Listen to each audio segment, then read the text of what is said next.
Today, I'll walk you through exactly how to embed an Excel document right inside a Confluence page.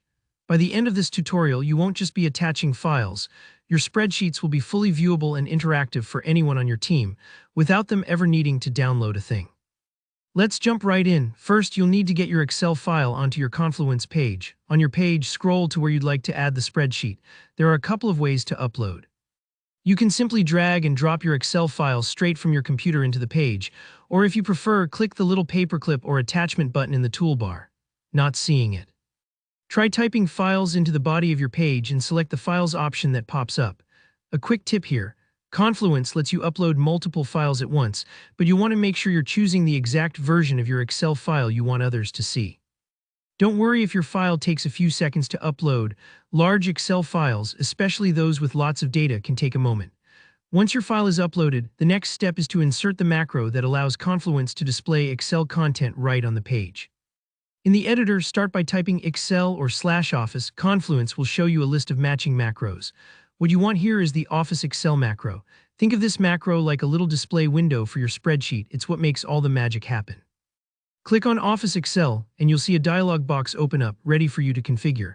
Now you'll select the Excel file you just attached. You should see a dropdown or list showing all attachments currently on the page. Simply pick the correct file. If you ever upload a lot of supporting documents, take a moment to double-check you're selecting the right spreadsheet. Nobody wants the embarrassment of showing last quarter's budget instead of this quarter's. If you don't see your file right away, just refresh the list or reattach the file. Next, let's configure how your Excel file appears. You'll see some options here. You can choose which sheet to display, especially handy if your Excel document has multiple tabs.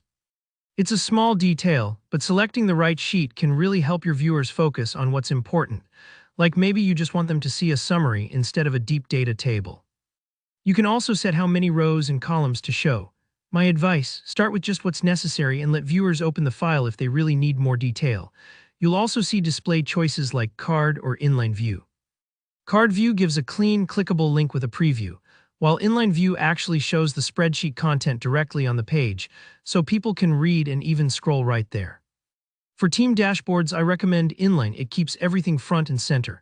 When you're happy with the setup, go ahead and hit Insert, and finally, be sure to publish or save your page to make everything live. This last step is easy to forget, but nothing's more confusing than setting things up and wondering why they're not visible yet.